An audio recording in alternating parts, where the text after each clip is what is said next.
"You two are frauds, and I understood every single word you just said in Russian." The waitress's voice cut through the $300 million deal like a bomb going off in the middle of a five-star restaurant. The two Russian businessmen froze in their seats. The Mafia boss, one of the most dangerous men on the entire East Coast, dropped his pen in midair. Todd, the manager, went white as a sheet. Nobody expected that the quiet, skinny girl who'd been invisible for 2 years carrying plates and filling glasses at Le Select would speak fluent Russian. And nobody could have imagined she was about to expose a fraud that wasn't just designed to steal $300 million, but to get the most powerful man in the room hunted down and killed by his own allies. Mikhail and Sergei had picked the wrong restaurant and underestimated the wrong person, because Josie Beckett wasn't just a waitress, and that was going to be the most expensive mistake they'd ever made in their lives. If Josie's courage just gave you chills, smash that like button right now, share this story with someone who's ever been underestimated, and subscribe so you don't miss what happens next. Now let's go back to where it all began. 14 hours earlier, when Josie Beckett woke up at 4:30 in the morning in a crumbling studio apartment in the Bronx, with no idea that today would change her life forever. In the dim light of that early morning, Josie Beckett was lying on a thin mattress laid directly on the floor of a cramped studio in the Bronx. The alarm clock went off at 4:30 in the morning, but she'd been awake before it, eyes wide open and fixed on a ceiling stained with spreading patches of mold, listening to the scratchy scurry of rats inside the walls and the heavy, labored breathing of her mother in the old hospital bed set right beside her. Gloria Beckett lay there, the entire left side of her body completely still ever since the stroke 4 years ago. Eyes squeezed shut, mouth pulled slightly to one side, her right hand occasionally twitching in her sleep. Josie sat up, rubbed her face, then began the familiar sequence of tasks so ingrained she could have done them with her eyes closed. She turned her mother gently onto her right side to prevent sores, changed the sheets, wiped her mother down with a warm cloth, dressed her in a clean shirt, then helped her sit up slowly and propped pillows behind her back. Gloria opened her eyes and looked at her daughter, her lips moving as she tried to say something, but only a blurred sound came out. Josie smiled, took her mother's hand, gave it a soft squeeze, and said, "It's okay, Mom. I'm here." She crushed the blood pressure pill, mixed it into a spoonful of yogurt, and fed it to her in small bites, patiently wiping the drops that slid down her chin. After that, she checked the blood pressure monitor, wrote the numbers into a small notebook that was nearly out of pages, then looked at the clock. 40 minutes left until Patricia arrived, the community nurse from the Medicaid program. Patricia could only stay for 1 hour a day, and after that, Gloria would be alone until Josie got home at 8 at night, 12 hours alone.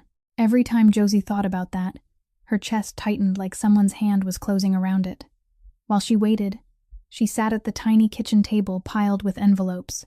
A hospital bill from last month's emergency visit, $3,200 after insurance paid their portion. A prescription bill, $480. This month's rent still unpaid. The electricity bill past due. Josie closed her eyes and swallowed the lump in her throat. She made $17 an hour plus tips at Le Select, working 10 hours a day, 6 days a week, and it still wasn't enough. It was never enough. Her hand drifted without thinking to the small photo taped to the refrigerator, the only one she had left of her father, Frank Beckett, standing in front of a small grocery store in the South Bronx, grinning wide, one arm around Josie when she was only 12. 3 weeks after that photo, her father died. Josie remembered every detail as if it had happened yesterday. That night, she'd been doing homework at the register counter while her father closed up the store. 2 kids with a gun rushed in, yelling for money. Her father put his hands up, told them to stay calm, said he'd give them everything, begged them not to hurt anyone. But one of them was shaking too hard and fired. The bullet hit her father in the chest. Josie ran to him, dropped to her knees on the tile, cradled him in her arms, blood soaking through her jeans, hot and sticky.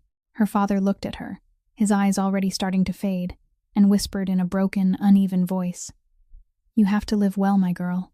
Always do what's right." Then his eyes closed. Josie was 12, kneeling in her father's blood, screaming until the ambulance arrived. 15 years had passed, and every time she closed her eyes, she could still feel the warm blood on her hands. The doorbell yanked her back to the present. Patricia was here, on time as always. Josie gave quick instructions, kissed her mother's forehead, and stepped outside. November in New York cut straight through skin, and Josie pulled up the collar of her thin coat, walked 7 minutes to the subway, swiped a Metro card that was almost empty, and squeezed into the number 6 train at 5:15 in the morning. Around her were people like her, tired eyes, rounded shoulders, heading to work before the sun rose. Josie stood gripping the pole, closed her eyes, and let the rocking of the train carry her from stop to stop. From the Bronx to the Upper East Side took more than an hour. More than an hour to travel from her world to the world of the people she'd serve lunch to, the people who'd never know her name and would never want to. Josie pushed through the back door of Le Select at 6:30 in the morning, half an hour before her shift, like she did every day. She changed into her uniform in the staff room that was as tight as a closet.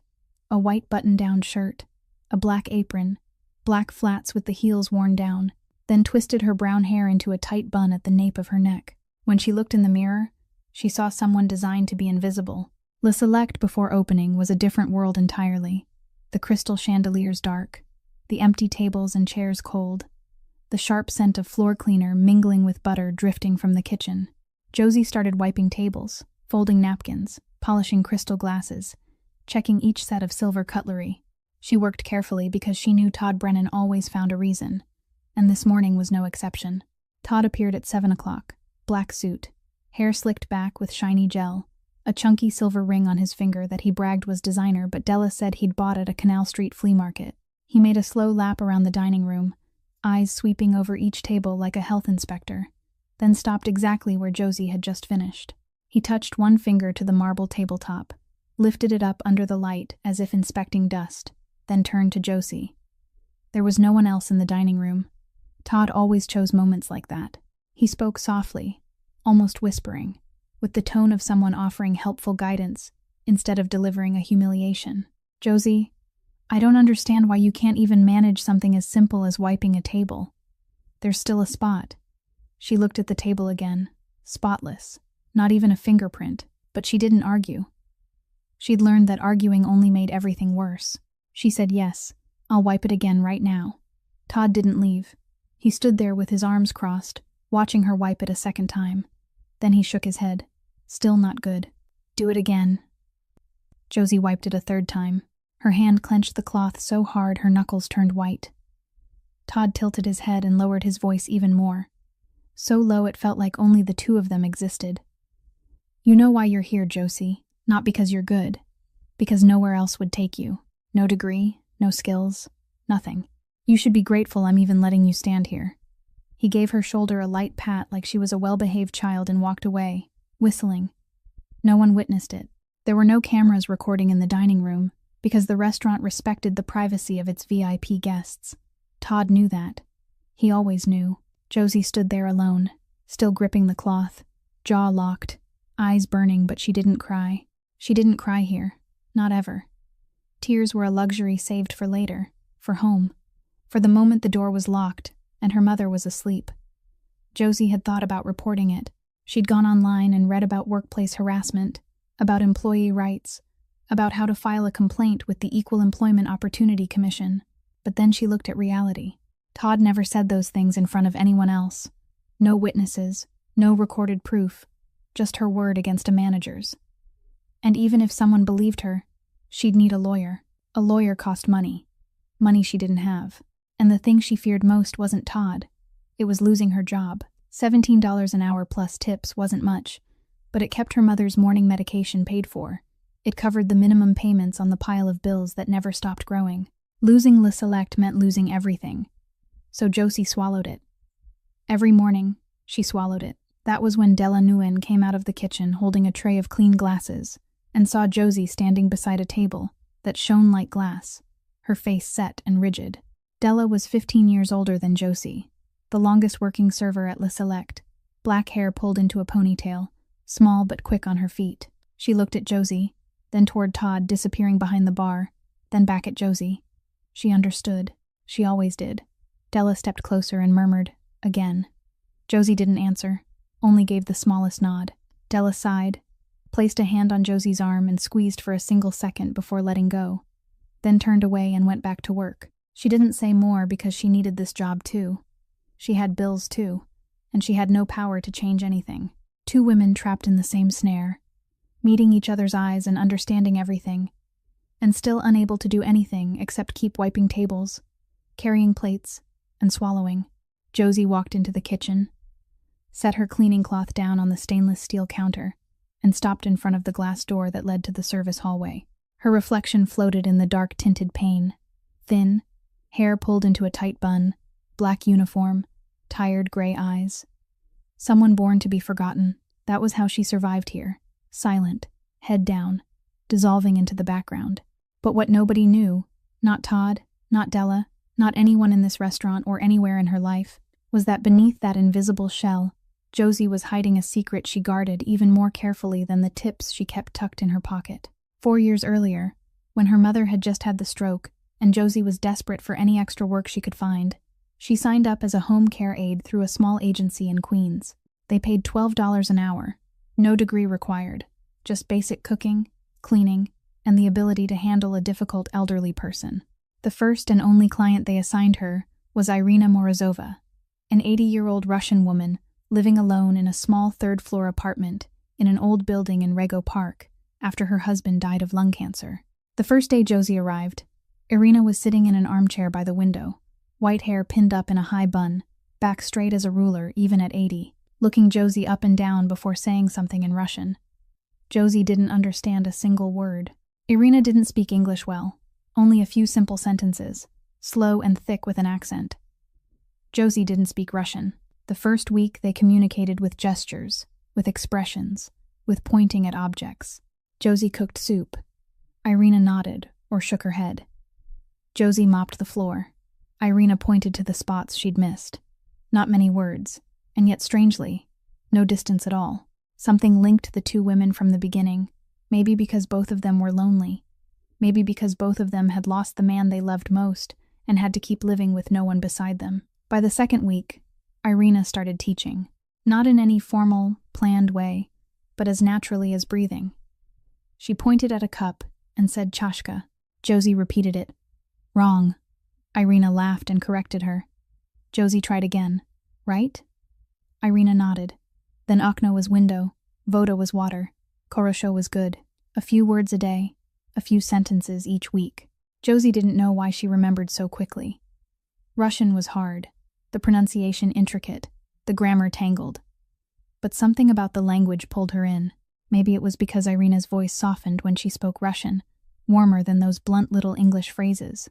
Maybe it was because every time Josie pronounced a word correctly, Irina's eyes lit up and her smile made her wrinkled face look 10 years younger. Maybe it was because for the first time in her life, Josie felt like she was good at something. For 2 years, 3 times a week, Josie went to that apartment in Rego Park. She cleaned, cooked, cared for Irina, and learned. Irina gave her Russian children's books, then easy adult books, then old newspapers, then novels. She corrected Josie's pronunciation, taught grammar by telling stories from her youth in St. Petersburg, taught culture by cooking borscht and explaining each ingredient in Russian. Josie took it all in like someone who was drowning and finally breathing air. Russian became the one thing that belonged to her, the one thing no one could take away. Not Todd, not the pile of bills, not this harsh life. Then Irina's health declined. Her heart was weak, and the doctor said she needed surgery. But in America, she had no family to care for her afterward. Her daughter in Moscow begged her to come home. Irina didn't want to go, but she knew she had no choice. On the last day, Josie came to the apartment one final time. Irina sat in the familiar armchair by the window. Cardboard boxes packed all around, but on the table beside her chair she'd set aside a separate stack of books. More than 30 of them, in Russian, from children's books to Dostoevsky novels, along with 2 well-worn Russian-English dictionaries. She took Josie's hand, looked straight into her eyes, and said in slow Russian, "You have talent, my girl. Don't ever let anyone make you believe you're small." Josie cried. Irina cried too. They held each other in the empty apartment that would soon belong to no one. After Irina left, Josie didn't stop. She studied every night after her shifts, eyes stinging with exhaustion, still opening a Russian learning app on a phone with a cracked screen. She watched YouTube videos from Russian teachers, practiced listening to Russian news podcasts, read the books Irina had left page by page, wore down the dictionaries looking up words until the spines felt soft. 2 more years, 4 years total. No one knew. Josie didn't tell anyone because she knew exactly how they'd react. a poor waitress with no college degree, living in the Bronx, claiming she could speak Russian. Who would believe her? Todd would laugh in her face. Customers would look at her like she was lying, so she kept quiet, like she was holding a secret superpower that wasn't time to use yet. And that morning, standing in the kitchen of Le Select after Todd had humiliated her for what felt like the 1,000th time, Josie had no idea that moment was coming fast. At 11 in the morning, the restaurant started to fill. Businessmen in suits, women carrying handbags that cost more than Josie's rent for an entire year, people who looked straight through her as if she were made of air. Josie carried plates, poured water, cleared tables, repeating the same motions like a machine that had been programmed and never powered down. Then Todd came out from the manager's office, walking faster than usual, his face pulled tight in the way it only got when someone truly important was coming in. He gathered the servers quickly in a corner of the kitchen, voice low but sharp. "Table 7 has special guests today. I'm not saying important, I'm saying special. The kind of guests where if you mess up one glass, you won't just lose your job, you'll lose more than that." No one asked what more than that meant. Todd's eyes said enough. He glanced down at the order slip in his hand and read fast. Tristan Kincaid, CEO of Kincaid Holdings. International guests with him. Absolute confidentiality. Perfect service. Not one unnecessary word. The name Tristan Kincaid made Della suck in a hard breath. Josie looked at her and saw Della's face shift slightly. After Todd turned away, Della whispered, so low her lips barely moved. "You don't know him. Kincaid Holdings on paper is real estate and finance. But everyone in New York has heard the rumors. The Kincaid family. Don't look them in the eye. Don't listen. Don't remember anything. You understand." Josie understood. "You didn't live in New York for 27 years without learning. There were names you were better off never saying out loud." Todd came back and pulled Josie into a corner. He grabbed her arm in the same spot, the spot still faintly bruised from last time, and squeezed hard. "You're serving table 7. Josie wanted to say, "Why me?" But she already knew the answer. Because she was the most invisible person in this restaurant. Because no one would notice her. Because that was exactly what Todd needed for a table that required absolute discretion. Todd leaned close to her ear, his breath thick with coffee. "Don't open your mouth. Don't look at their faces. You pour water, you set down plates, then you disappear. People like Kincaid don't want to know you exist. And honestly, you don't exist anyway." He released her, gave a thin smile, then walked out to the dining room to adjust the flowers on table 7 like he was the one who truly cared about service. Josie stood there for a second, rubbed the bruise on her arm, then went to prepare the table. Crystal glasses without a single smear, silverware aligned to the millimeter, linen napkins folded into fans, fresh flowers centered perfectly. Everything flawless for people who would never notice who arranged it. Exactly at 12 noon, the front door of Le Select opened, and the air inside the restaurant changed. Not loudly, not dramatically, but it changed, like the pressure in a room rising all at once, and everyone feeling it even if no one said a word. Tristan Kincaid walked in. He was taller than Josie expected. Black hair, blue eyes, so cold she felt the temperature around her drop a few degrees from a single glance. A gray suit tailored to perfection down to every stitch. A watch on his wrist that Josie guessed was worth more than the studio she rented. But it wasn't the suit or the watch that created that aura. It was the way he moved, each step slow and certain, like a man who owned every floor he set foot on. He didn't look at anyone, but he knew exactly who was looking at him. Right behind Tristan came Reed Calloway, a few years younger, hair cut in a military short style, eyes constantly sweeping the room like radar, jaw clenched, his right hand held slightly curved at his side, with the habit of someone who always carried a weapon. 2 more bodyguards stayed by the door, stone-faced, broad-shouldered, blocking the entrance. With Tristan were 2 men. Mikhail Volkov, around 48, thin, wire-rimmed glasses, salt and pepper hair, an expensive black suit, the smile of a man who knew how to say what people wanted to hear. Sergei Petrov, younger, around 38, broad-shouldered, quieter, his hands never leaving a thick brown leather briefcase he held close to his body like a child. Todd nearly folded in half in greeting. "Mr. Kincaid, it's a great honor. Your table is ready." Tristan didn't answer, only gave a small nod and walked straight to table 7. He didn't need anyone to lead him. Mikhail and Sergei followed with polite smiles. Reed Calloway stopped to say something very fast to Todd that Josie couldn't make out, but she saw Todd nodding over and over like a toy bird. Josie approached the table, dipped her head, poured water, and set down the menus. Her hands were steady, professional, not shaking. She was the perfect ghost. Tristan seemed not to look at her, but his cold blue eyes subtly tracked every movement she made, noting the professional mask she wore and the faint, dark bruise peeking from beneath her sleeve. Mikhail didn't look at her. Sergei didn't look at her. She didn't exist. The conversation began in English. Tristan spoke in short lines, his voice low, every word carrying weight. This deal is priority number 1. $300 million, investment into a mining project in Siberia, everything routed through legitimate companies. No mistakes. Mikhail answered in English, his Russian accent heavy but fluent. Of course, Mr. Kincaid. Our side has prepared everything. This will be cooperation that benefits both parties. Josie listened without showing she was listening, watched without showing she was watching. She poured more water, stepped back a few paces, standing close enough to serve but far enough to become furniture, and she understood why there was no interpreter at this table.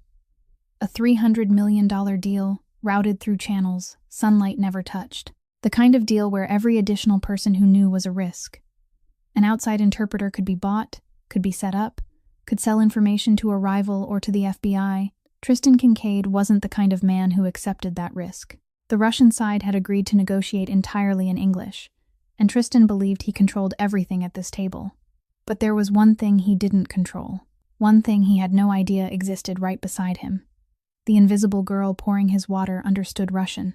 The appetizer was served, bluefin tuna tartare with black truffle, each plate priced at what Josie ate in a week. She set each dish down with precise, gentle movements, then stepped back to her usual spot beside the service station. The 3 men continued speaking in English. Tristan laid out the investment structure in short, efficient lines.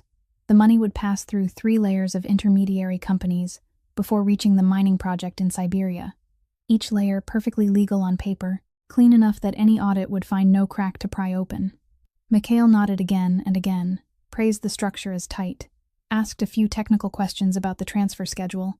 Sergei opened the leather briefcase, pulled out a thick stack of documents, and slid it across the table to Tristan. Contracts, extraction permits, geological reports, bank guarantee letters. Tristan flipped through page after page, slow but not reading too closely. He trusted the team of lawyers who'd reviewed it already, trusted the professionalism Mikhail displayed, and trusted his own instincts that had never been wrong. Until today. Josie stepped forward to refill Tristan's water, then moved around to Mikhail's side. Right as she tipped the pitcher, Mikhail turned to Sergei and said a quick sentence in Russian, his voice low, casual, the way co-workers exchanged something private that only they understood. He's exactly what Intel said. Careful on the surface, but once he trusts someone, he trusts blindly. He's not checking anything closely. Josie's hand tightened around the pitcher.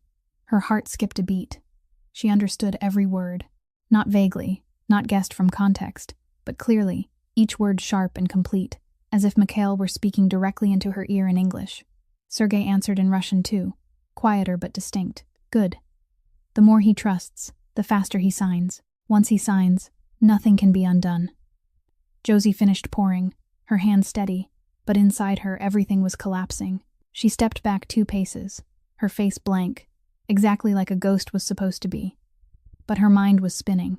These 2 men weren't talking like partners building a deal. They were talking like predators circling prey. The Russian was short, cold, and terrifyingly confident. This wasn't negotiation. This was a trap, and Josie was the only person in the room who knew it. The meal continued. The main course was served, Wagyu beef tenderloin with red wine sauce and truffle mushrooms, each plate presented like a piece of art, and Josie knew it cost about the same as a month of her mother's medication. She set the plates in front of each man, cleared the appetizer dishes, kept every glass topped off. Tristan cut his steak with slow, precise motions, eating as he listened to Mikhail describe the mining project's timeline. On the surface, everything was perfect. 3 businessmen enjoying an extravagant lunch in the most luxurious restaurant on the Upper East Side. But Josie was listening to an entirely different conversation.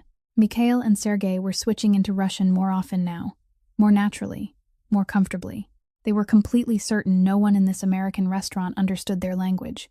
And the more certain they became, the more they said.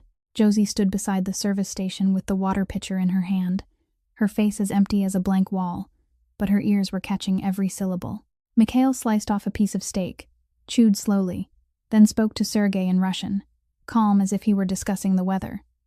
The Cyprus account is ready. When he transfers the 300 million, the money will sit there for exactly 48 hours. Then we move it to Cayman, split it into 6 smaller accounts across 3 different banks. If anyone can trace it, the sun rises in the west. Sergei nodded and took a sip of wine. The mining permit is fake. The geological report is fake. The bank guarantee letter is fake too. Everything in that leather briefcase, from the first page to the last, not a single sheet is real. But it's perfect. It took 6 months to make. Even the best auditor would need at least a few weeks to catch it, and by then it'll be too late. Josie felt the blood drain from her face.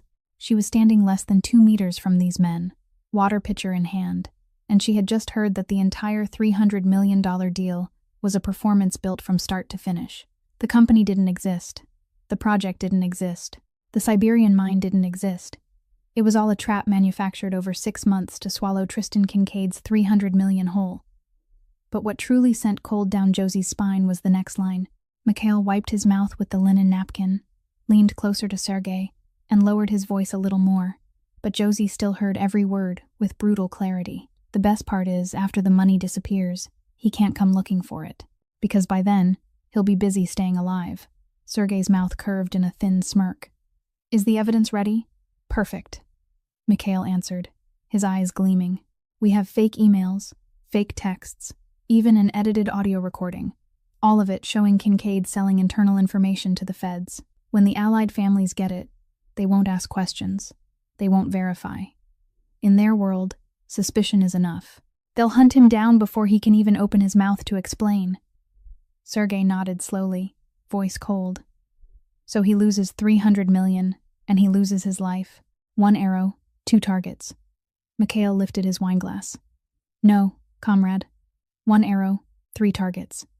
The money, the life, and the entire empire he has led for over a decade collapses with it. When the boss dies, the wolves will tear his territory apart, and will be sitting in Cayman watching from far away. They clinked glasses lightly, crystal chiming clear, then turned back to English with Tristan, as if nothing had happened. Josie stood there. The pitcher in her hand was ice cold, but her palm was slick with sweat. She had just heard a plan to steal $300 million, destroy an empire, and kill a man sitting within arm's reach. This wasn't a financial scam. This was a death sentence. Josie set the water pitcher down on the service counter with both hands because she was afraid she'd drop it, then moved quickly into the kitchen. She went straight to a hidden corner behind a stainless steel shelf stacked with pots, pressed her back to the cold brick wall, and tried to breathe. She couldn't. Her chest tightened like a fist was closing around it. Her lungs refused to work. Her hands shook so badly she had to pin them against her thighs so the line cooks wouldn't see. Cold sweat slid down her spine even though the kitchen was blazing hot. Her heart hammered wrong, not just fast but off rhythm, racing then stalling, and she could feel her pulse in her throat, in her temples, in the tips of her fingers. She'd just heard 2 men plan to steal $300 million and murder someone at a table an arm's length away, and she was the only person on Earth who knew it. What was she supposed to do now? Tell who? Todd. He'd laugh in her face, or fire her on the spot for daring to stir trouble with VIPs. Call the police. And say what? I'm a waitress. I overheard 2 Russians talking about scamming a Mafia boss. Please believe me. They'd think she was crazy.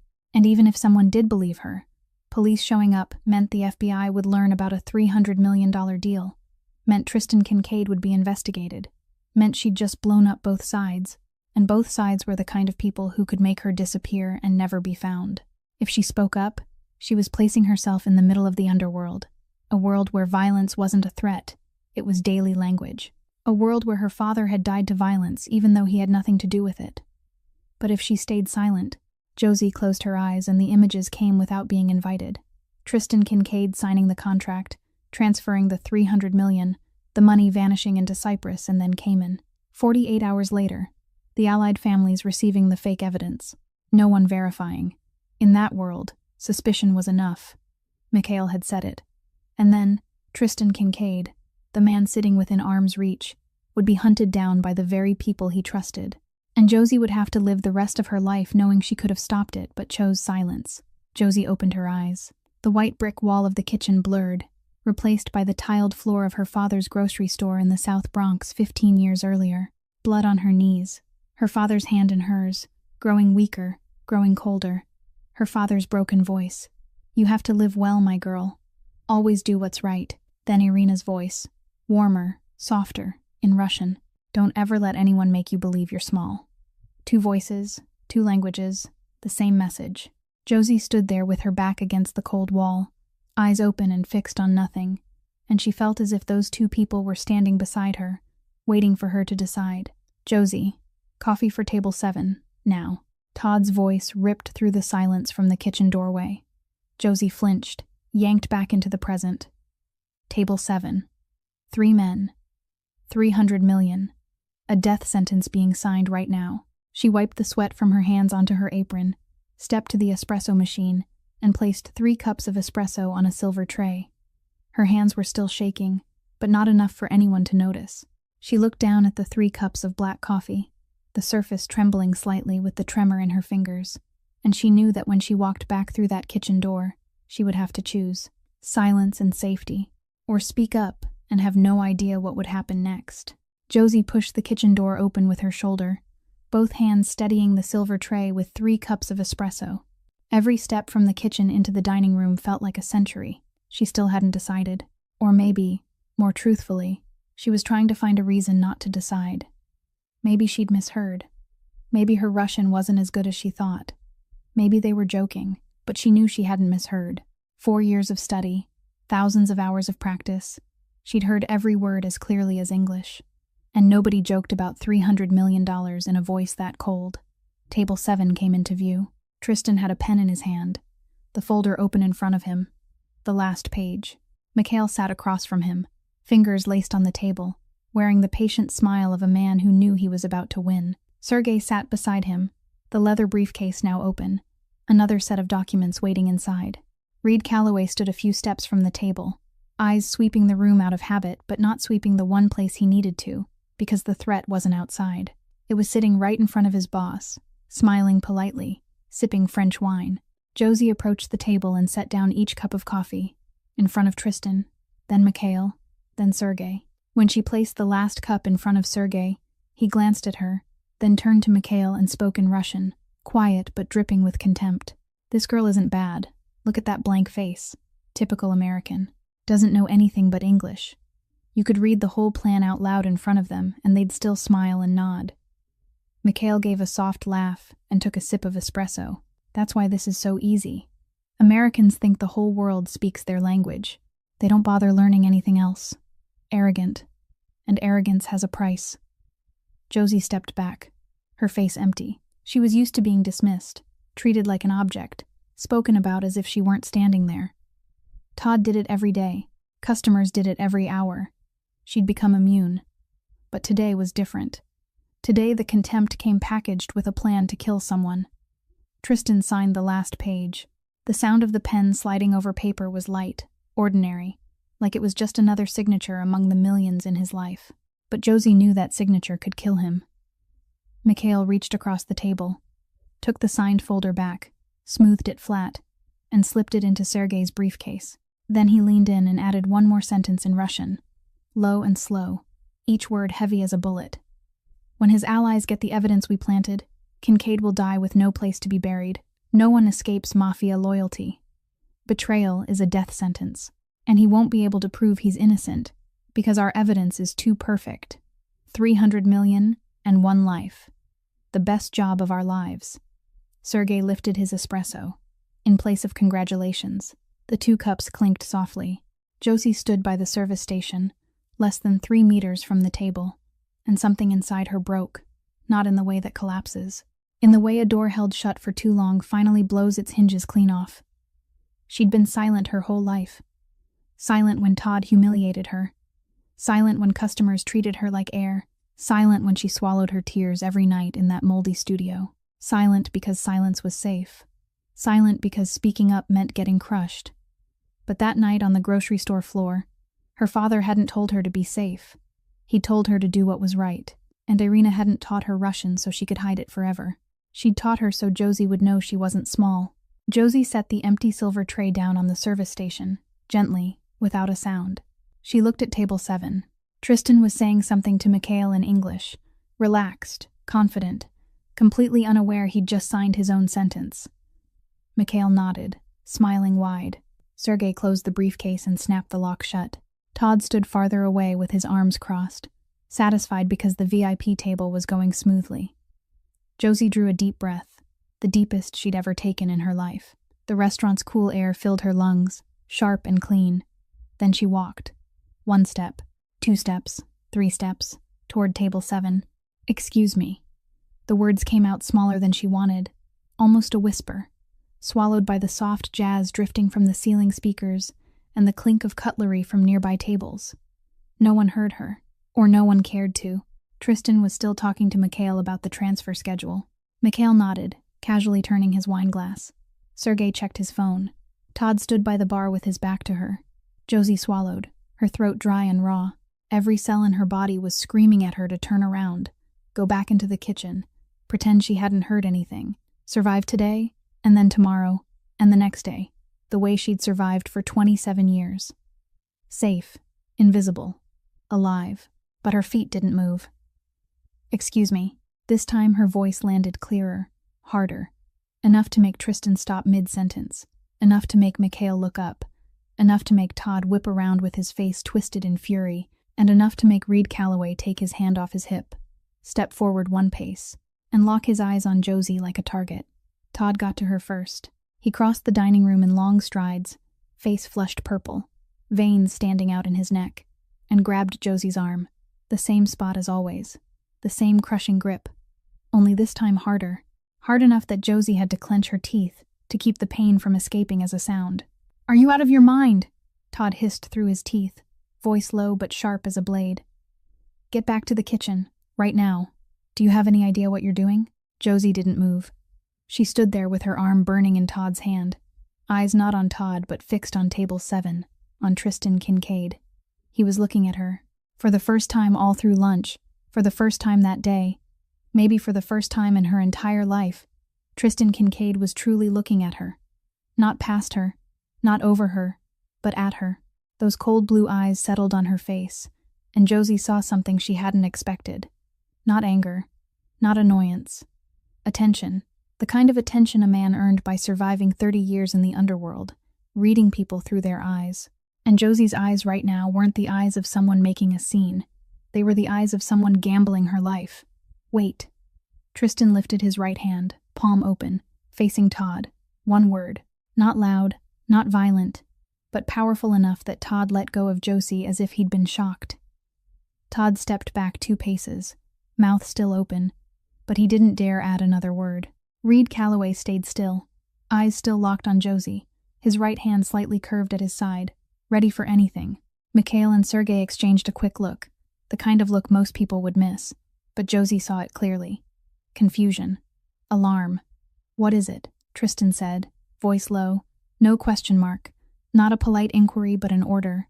"Speak." Josie felt her heartbeat in her throat, in her temples, in her fingertips. The entire restaurant seemed to shrink, collapsing into a single point until there was only her and the man staring at her with cold blue eyes that didn't blink.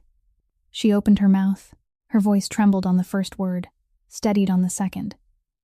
"Mr. Kincaid, you're being set up. These 2 men aren't investors. Everything in that briefcase is fake. The contracts, the mining permits, the bank guarantees, all of it. They're going to steal $300 million from you, and then they're going to frame you. They've built false evidence to make it look like you betrayed your allies. Emails, messages, audio recordings, all fabricated. Once your associates see it, they won't ask questions. They'll come for you. You won't get a chance to explain." Silence. Not ordinary silence. The kind that weighed so heavy Josie could feel it pressing down on her shoulders. No one breathed. No one moved. The jazz still played overhead, but it sounded like it was coming from another planet. Mikhail broke the silence first. He laughed, short and dry and controlled. "Mr. Kincaid, this is absurd. Your waitress is clearly having some kind of breakdown. I don't know what she's talking about. Sergei nodded, face calm, but his fingers were tightening around the handle of the leather briefcase under the table. Josie saw it. Perhaps she should be removed. Mikhail continued, voice gentle, concerned, like he was offering the obvious solution. For her own good, of course. This is embarrassing for everyone. Todd saw his opening and lunged in. Security. Sergei, sensing the sharp shift in the room's tension, quickly pulled the leather briefcase from under the table and placed it securely on the empty chair beside him, keeping a protective hand on the handle. Somebody get security. This girl is insane. She's ruining everything. Get her out of here. But Tristan didn't move. He didn't look at Mikhail. He didn't look at Todd. He didn't look at Reed. He looked at Josie, and Josie didn't drop her gaze. How do you know this? Tristan asked, his voice flat, level, smooth as a frozen lake. But Josie saw something moving under that ice. Dangerous. Ready. Waiting. He didn't believe her yet. He didn't disbelieve her either. He was weighing her. Every word, every expression, every millisecond. Josie knew she had one chance. If she couldn't prove it right now, Mikhail would flip the story, Todd would get security, and she'd be dragged out like a disturbed troublemaker before she could say another word. Because I speak Russian. 6 words. Josie said them slowly and clearly, each one separated, her eyes never leaving Tristan's. I understood every word they said since they sat down at this table. Every single word. Mikhail gave a sharp little snort of laughter, quicker than before, tighter than before. Mr. Kincaid, this is ridiculous. She's a waitress. She doesn't speak Russian. This is clearly a Josie didn't let him finish. She turned to Mikhail, looked him straight in the eye, and began speaking in Russian.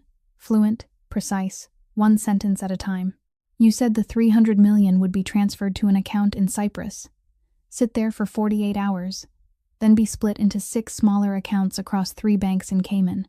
You said if anyone could trace it, the sun rises in the west. The smile on Mikhail's face died. It didn't fade. It didn't dim. It died instantly, like someone had flicked off a switch. The color drained from his skin from pink to gray in less than a second. Josie didn't stop. She turned to Sergei and continued in Russian, her voice harder now, sharper. You said the mining permit is fake. The geological report is fake. The bank guarantee letter is fake. Everything in that leather briefcase, from the first page to the last, not a single sheet is real. It took 6 months to make. That is exactly what you said. Sergei, reaching for his espresso now that his hands were free, felt his fingers freeze as Josie began to speak. His hands started to tremble the moment Josie began speaking Russian. And by her last sentence, the tremor had turned into a complete loss of grip. The cup slipped from his fingers, hit the marble tabletop, and shattered. The crack of porcelain rang through the dining room's absolute silence. Black coffee spread across the white tablecloth like blood. No one moved. Josie still wasn't finished. She stepped half a pace closer to the table, her Russian now completely steady. No shaking, no hesitation. 4 years of learning poured into this single moment. But the most dangerous part isn't the money. You prepared false evidence, fake emails, fake messages, an edited audio recording, all of it to frame Mr. Kincaid for selling information to the feds. You know that in this world, suspicion is enough. No one verifies. You want his allies to turn on him and hunt him down before he can even open his mouth to explain. 300 million and 1 life. That is exactly what you said. She looked straight at Mikhail. You also said this would be the best job of your life. The dining room at Le Select was dead silent. At the surrounding tables, the businessmen, the women with their polished faces and expensive jewelry, had stopped eating at some point. Forks suspended mid-air, eyes fixed on table 7. Todd stood frozen, mouth open. No sound coming out. One hand still lifted at chest height, in the posture of calling for security, like he'd forgotten how to lower it. Reed Calloway had taken his hand off his hip, not because he was less alert, but because he understood the threat wasn't the waitress. He was looking at Mikhail and Sergei with an entirely different kind of focus now. Mikhail sat motionless, both hands on the table, knuckles white from gripping too hard. His face held not a trace of blood. Sergei stared down at the broken cup on the table, white shards sitting in a pool of black coffee, and his whole body was shaking. The kind of shaking you couldn't control, the kind of shaking that happened when a man realized everything had just collapsed. Tristan Kincaid leaned back in his chair, slowly, with control. He looked at Josie, then at Mikhail, then back at Josie. And for the first time, Josie saw something in those cold blue eyes she'd never seen in anyone looking at her. Respect. Tristan didn't shout. He didn't slam the table. He didn't stand up. He only said 2 words, in a voice so low it was almost inaudible, but each syllable cut through the air sharper than any scream. Lock it. Reed Calloway reacted in less than a second, as if he'd been waiting for that order his entire life. Phone to his ear, 1 short line, then he pocketed it. The 2 bodyguards at the front door moved in at the same time, shut the entrance, and took their positions. A 3rd man appeared at the back, blocking the passage leading to the kitchen alley. Within 10 seconds, every exit from Le Select was sealed. Mikhail saw it. He tried to hold on to calm one last time, his English starting to tremble at the edges. Mr. Kincaid, you can't possibly believe this girl over us. We have documents, credentials, references. We've been working with your legal team for months. She is nobody. Tristan didn't look at Mikhail. He was looking at Reed, and Reed understood without needing more. Tristan's right hand pulled out his phone, dialed fast, spoke in a few clipped sentences, then started moving on the screen. The dining room was so silent Josie could hear the soft swipe of Reed's thumb across glass. Less than 2 minutes later, Reed lifted his head, looked at Tristan, and shook his head once. Just one shake, but it said everything. Josie understood. Tristan understood. The company listed in the contract didn't exist. The bank account was an empty shell. Everything the waitress had said was true. Tristan stood up, slowly, centimeter by centimeter, like a large predator rising in front of its prey. He was taller than both Mikhail and Sergei, and when he straightened to his full height in that perfectly tailored gray suit, his shadow fell over table 7 like darkness swallowing daylight. He didn't look at Mikhail. He didn't look at Sergei. He looked down at the documents he'd just signed. Now inside the leather briefcase, Sergei was clutching with both trembling hands.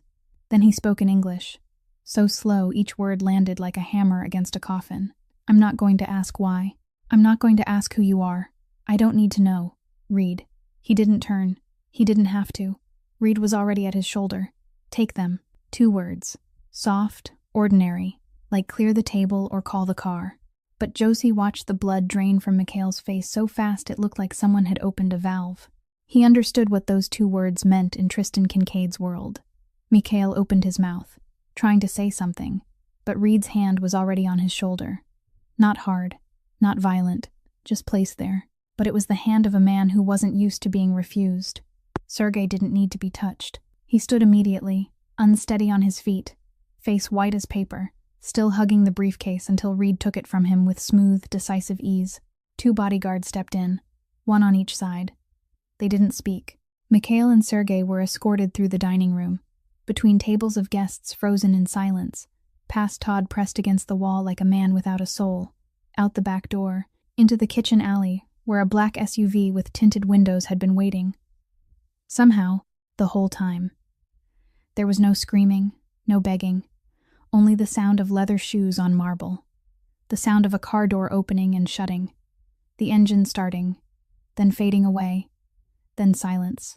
Josie stood beside table 7, staring at the empty chair where Mikhail had been sitting, at the dark coffee stain drying on the white tablecloth, at the broken porcelain still scattered there. She didn't know where those 2 men were being taken. She wasn't sure she wanted to know. When the restaurant door closed behind Mikhail and Sergei, Tristan turned to Todd. He didn't shout. He didn't need to. His voice was low and slow, each word dropping like a heavy stone. I watched her from the moment I sat down. I saw the way you grabbed her arm. I saw the bruise. I saw the way you looked at her, the way you treated her like an object the second you thought my focus was elsewhere. Todd opened his mouth. Mr. Kincaid? I didn't. Tristan lifted a hand, 1 finger, and Todd went silent. She just saved me $300 million, and maybe saved my life. And what did you do? I recognize your kind, Todd. You crush those who work for you to feel powerful, then crawl at my feet for a tip.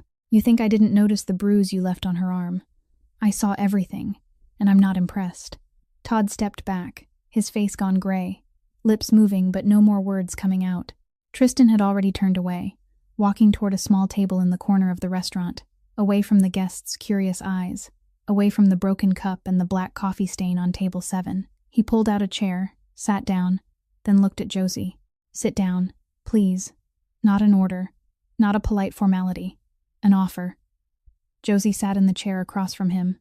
Her legs were still shaking, the adrenaline draining out and leaving exhaustion crashing over her like a wave.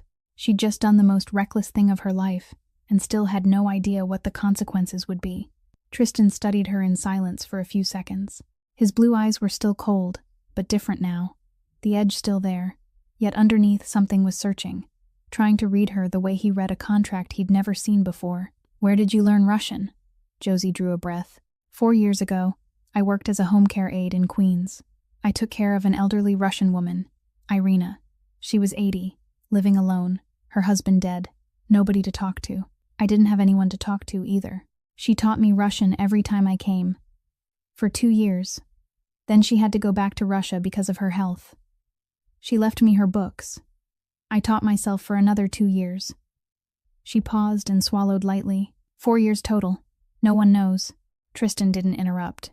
He didn't nod. He didn't look moved or impressed. He only listened. And Josie realized this might have been the strangest thing she'd seen all day. A man used to commanding an entire empire sitting still and actually listening to a waitress tell a story. "You take care of someone at home," Tristan said. Not as a question, as a statement.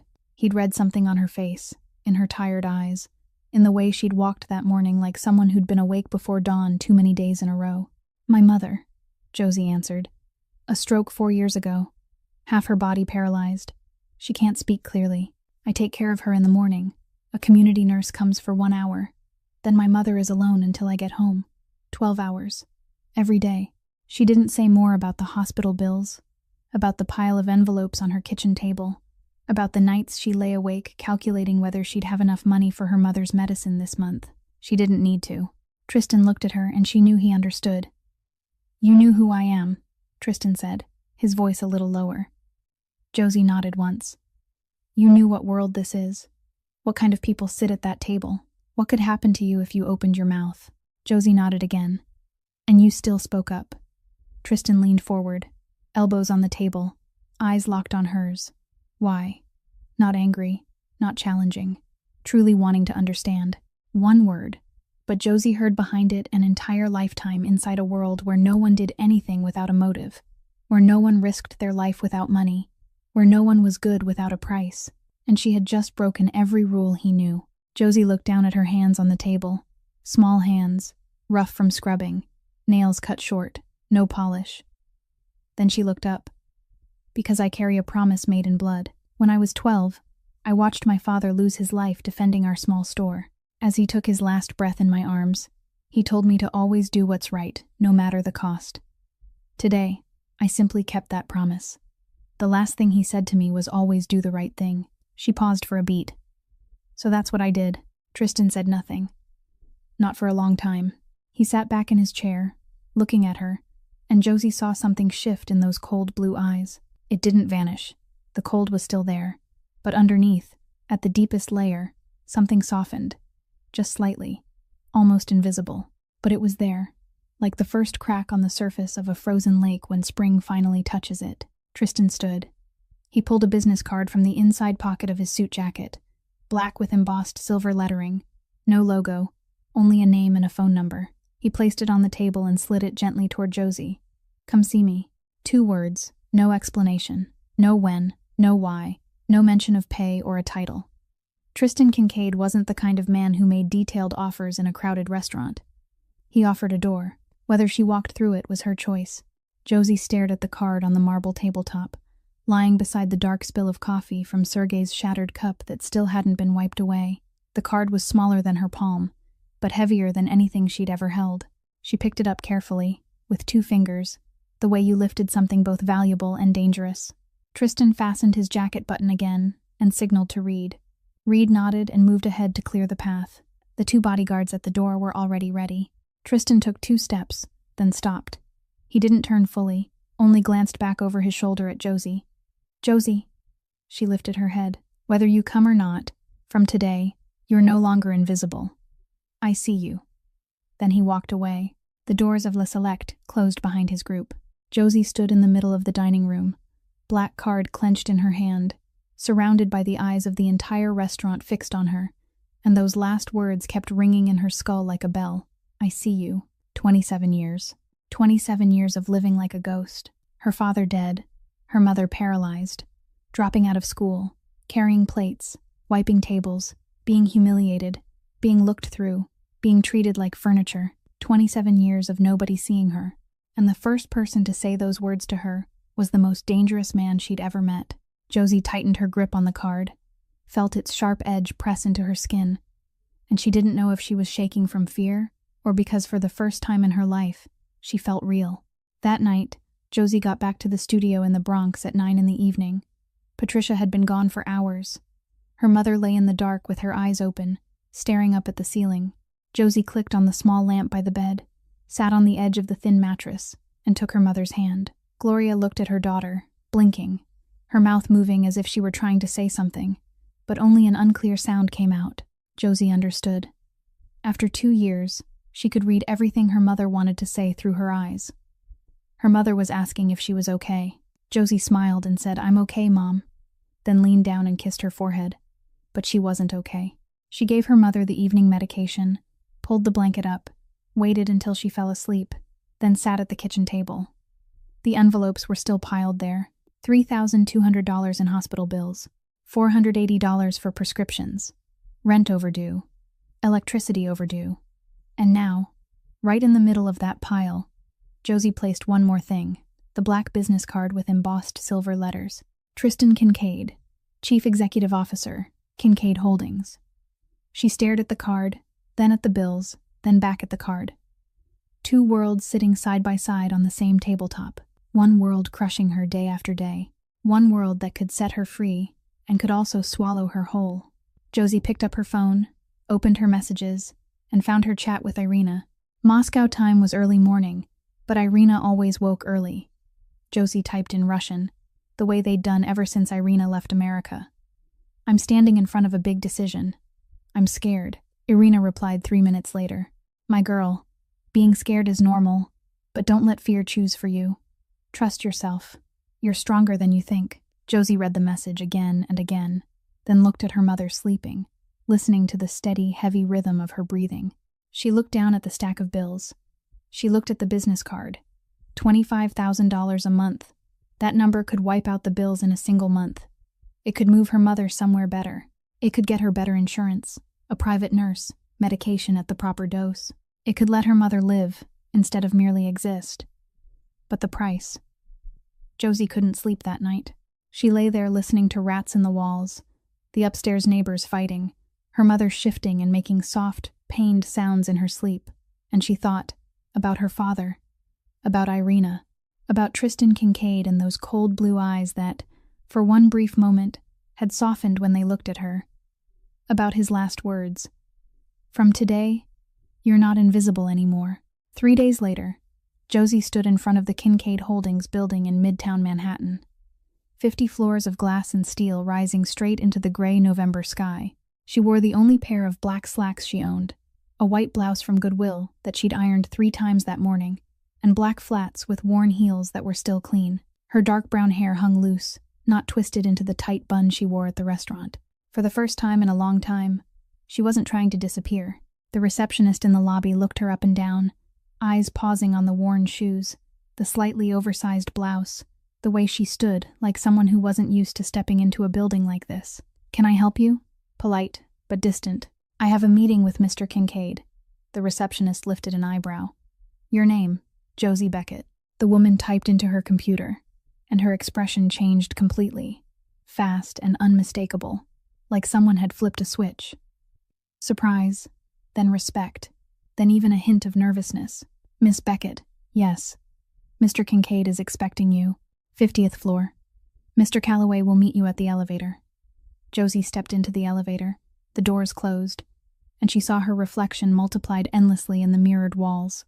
A 27-year-old girl raised in the South Bronx, heading up to the 50th floor of one of the most powerful buildings in Manhattan. Reed Calloway met her on the 50th floor, gave a short nod, didn't smile, but his eyes were different from the restaurant. He wasn't looking at her like a threat to assess.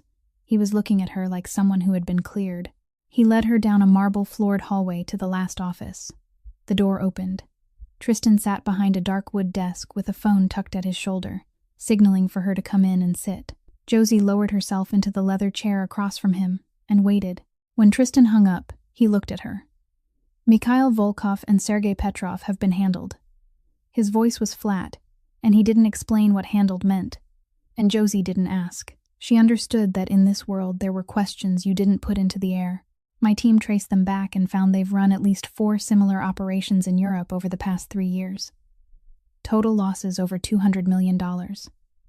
You didn't just save my money, you broke the entire pipeline. He slid a folder across the desk. Josie opened it. A job offer. Title, Language and International Liaison Specialist, reporting directly to the Chief Executive Officer. Salary, $25,000 a month. Comprehensive medical insurance for her and 1 dependent. College tuition support. Josie read every line, her hands trembling slightly. That was everything she'd ever known. $25,000 a month was something she'd never dared to imagine, not even in her wildest dreams, but she didn't sign right away. She looked up and met Tristan's eyes. I have 1 condition. Tristan tilted his head, didn't speak, just waited. I won't help you hurt anyone who's innocent. The room went silent. Reed Calloway, standing near the door, lifted 1 eyebrow slightly. Tristan watched Josie for a long time, his blue eyes reading her, weighing her, and Josie held his gaze without blinking. She knew she was placing a condition on a mafia boss. She knew it could make him take everything back. But if she stepped into this world without boundaries, she'd lose herself. And losing herself was the same as losing everything. Tristan nodded, slow and final. Deal. Josie picked up the pen and signed. During Josie's first week, Reed walked her through procedures, communication systems, and the organizational structure. On the surface, everything ran like a normal investment corporation. Meeting schedules, reports, internal emails. But Josie was smart enough to notice the gaps between the lines, the calls that never appeared on the calendar, the rooms her badge couldn't open. She didn't ask. She learned fast, and Reed noticed. At the end of the first week, he said to Tristan, while Josie was in the next room, his voice low enough to be private but still audible through the wall. She's smart. Smart in a dangerous way, Tristan answered, short. I know. The first negotiation came on day 10. 3 Russian businessmen from an energy group in Moscow. This time real people, a real company, a real deal. Josie had checked everything beforehand, cross-referenced documents, searched business registrations, verified identities. Never again would she let something like that happen. The meeting started in English, but when it moved into technical details, the Russian side switched into their native language for internal discussion. Josie translated, not word for word like a machine, but meaning, context, and the shades only someone who understood the culture could catch. When the Russian lead used an old Moscow business idiom, Josie didn't just translate the literal meaning. She explained the implication to Tristan in 1 short, precise sentence, and he made the perfect counteroffer. The Russians looked at her, stunned. One of them asked in Russian where she'd learned, and she answered, in Queens, from a wonderful woman. They laughed, nodded, and the air in the room shifted. The deal wrapped up 2 hours earlier than expected. When the Russian partners left, Tristan didn't say anything. But that night, while Josie sat at her desk drafting the report, she saw a cup of coffee appear beside her papers. Black Americano, no sugar, a hint of cinnamon. Exactly the way she liked it. She'd never told anyone in that building how she took her coffee. She looked up and saw Tristan walking past, not looking back, not saying a word. She watched him disappear behind his office door and felt something warm in her chest, small, light, but unmistakable. Small moments kept happening in the weeks that followed. Tristan's hand rested on the small of her back as he guided her through a meeting room door. A brief touch, only seconds, but the heat of his palm went through the fabric of her blouse, and Josie felt every finger. He asked about her mother once, quietly, without making it a thing, only asking if she was okay, and he didn't push when he saw Josie's eyes turn red. He remembered she liked the chair by the window in the conference room, and from then on, that seat was always empty when she arrived. Nobody said anything. Nobody needed to. Then came that night. It was close to 11, the building nearly empty, and Josie stayed late to finish an urgent contract translation. She was walking down the 50th floor hallway when she saw the light still on in Tristan's office. The door was cracked open. She meant to keep going, but she heard his voice. Not the command voice, not the familiar cold one.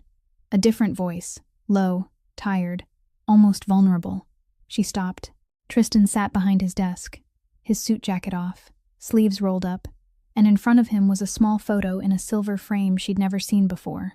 He looked up when he noticed her shadow at the door, and instead of shutting down the way she expected, he gave a small nod. Josie stepped in and sat in the chair across from him. Tristan was quiet for a long time. Then he turned the frame so she could see. The man in the photo looked like Tristan, the same blue eyes, the same jaw, but older, and with a warmer smile. "My father," Tristan said, "shot dead when I was 23, a territory war between families. I took over the next day. No time to cry." Josie looked at the photo, then at Tristan. "My father was shot too," she said softly. "In front of me. I was 12. They looked at each other in silence. They didn't need more words. The same wound, the same grief, the same loss that shaped both their lives. Tristan was the one who looked away first. He set the photo face down, took a breath, and said in his usual voice again that she should go home. It was late. Josie stood, walked to the door, then stopped. "Thank you for telling me."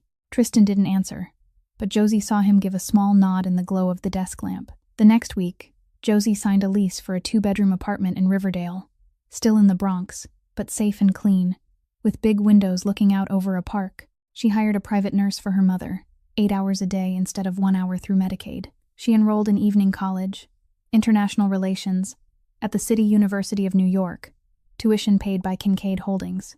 On move-in day, when her mother was settled into the new bed in a bedroom flooded with sunlight, Gloria looked around, at the clean white walls with no trace of mold, at the wide window with new curtains, then at Josie. Her lips moved for a long time as she tried to speak, and for the first time in 2 years, Josie heard one clear word come out of her mother's mouth. "Daughter." Just one word. Josie dropped to her knees beside the bed, took her mother's hand, pressed it to her cheek, and said, her voice breaking, "You won't have to hurt anymore. I promise. I'll take care of you." Gloria cried. Josie cried.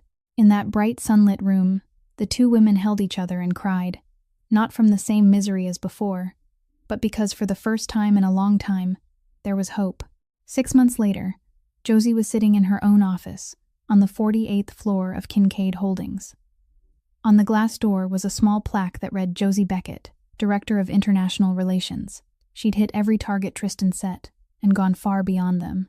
She'd built partnerships with 4 Russian conglomerates, and she vetted and verified every contract so thoroughly that not a single line slipped past her. Her salary was $25,000 a month, exactly as Tristan had promised. She was in her first year of evening college at the City University of New York. Her mother had a private nurse for 8 hours a day, medication at the proper dose, and a sunlit room in Riverdale. Della Nguyen now worked in administration at Kincaid Holdings, hired through Josie's recommendation, earning 3 times what she'd made at LaSellick. Todd Brennan had been fired 2 weeks after the Table 7 incident, not because Tristan ordered it, but because the restaurant's management discovered he'd been stealing servers' tips for years, exactly what Della had suspected all along. That night, close to midnight, the building was empty.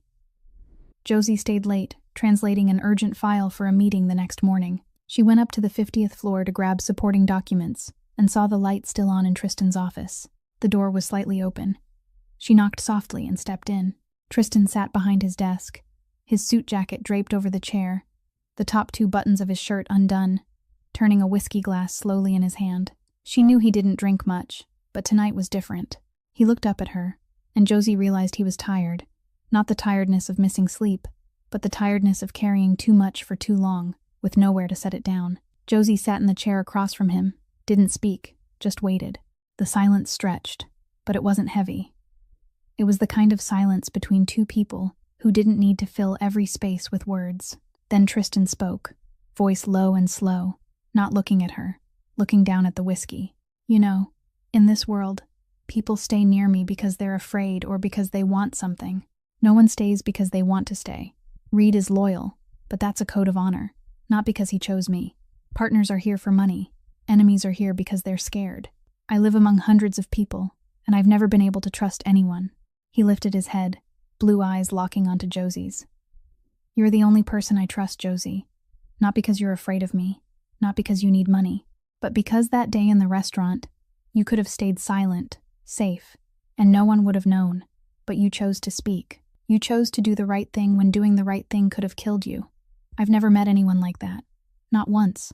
Josie felt her eyes burn. She swallowed, then said softly, "And you're the only one who ever saw me. 27 years, I lived like a ghost. My father died, my mother got sick. I carried plates and poured water for people who never looked at my face. Todd told me I was nothing. Customers looked right through me. I started to believe it, but that day, in that restaurant, when I spoke and you stopped and listened, when you looked at me, really looked, that was the first time in my life I felt real." The room was so quiet Josie could hear the distant city outside the glass, horns, wind, the sound of New York that never slept. Tristan set the whiskey down. He stood. He walked around the desk, slow, step by step, like he was afraid of breaking something fragile. He stopped in front of Josie. She stood too. She didn't even know when it happened, only that she was standing across from him, close enough to feel the heat of his body, the scent of sandalwood and whiskey, the measured rhythm of his breath. Tristan lifted a hand and touched her face, gentle, gentler than she would have believed possible, from a hand that had ordered ruthless things. His fingers traced her jawline, paused at her chin, and tilted her face up. Josie didn't step back. She looked into his eyes, and in those blue eyes that were usually ice cold, she saw what he kept hidden from the entire world: loneliness, hunger, the fear that he didn't deserve anything good. The first kiss wasn't rushed. It was slow, soft, lips to lips, then a pause, like a question, like he was waiting for permission, then deeper. Josie closed her eyes and felt everything she'd carried: the pain of losing her father, the weight of caring for her mother, the humiliations, the nights she cried alone. All of it loosened a little, just a little, but enough that she could breathe. And Tristan, the man who was never allowed to be weak, let his guard drop for the first time in his life. When they pulled apart, Tristan didn't speak. He only rested his forehead against hers, eyes closed, breathing slow. Two wounded people finding each other inside a ruthless world. Josie left the building close to 1 in the morning. She walked along the midtown sidewalk, the May air mild. Her phone vibrated. A message from Irina in Russian. "Josie, I saw an interview in a Russian business magazine about the talented American interpreter at Kincaid Holdings. I always knew you were special. You're my best student." Josie smiled and typed back in Russian. "It all started with you, Irina, with the first word, Chashka." Irina replied with one word, Korosho. "Good." Josie slipped her phone into her pocket and kept walking. She passed Le Select. The restaurant was closed, lights off, tables and chairs sunk into darkness behind the glass. She stopped for a second and looked inside. The tables she'd wiped thousands of times. The bar where Todd used to stand with his arms crossed, watching her like she was trash. She didn't go in. She didn't need to. She didn't need to prove anything to anyone. She'd proven it to herself. Josie walked on. Her phone vibrated again. A message from Tristan. "You home safe." Josie smiled. A real smile. The kind that had been gone from her face for a long time and came back tonight. "Almost."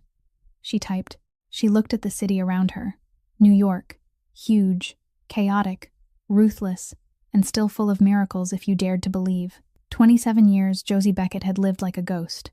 Invisible, dismissed, forgotten. But she proved that a person's worth didn't live in a diploma on a wall or a bank balance. It lived in courage. The courage to stand up and do the right thing at the hardest moment. That talent could come from anywhere. From a shabby studio in the Bronx. From a lonely elderly woman in Queens. From 4 years of late nights studying while the world slept. That you should never underestimate anyone. Because the girl carrying your plates, the one you couldn't be bothered to look at, might be the person who saves your life. And that each of us, wherever we are, whatever we're living through, deserves to be seen. If Josie's story touched your heart, please like and share this video so the message reaches more people. Please subscribe to the channel and turn on notifications so you don't miss new stories every day. We'd love to hear you. How did this story make you feel? Have you ever been underestimated and then risen? Or have you ever watched someone be judged too small and then shine? Share it in the comments. We read every line, and we truly value every feeling that comes from the deepest part of your heart. We wish everyone watching good health, a joyful life, peaceful days, and a heart full of love. Goodbye, and we'll see you in the next video.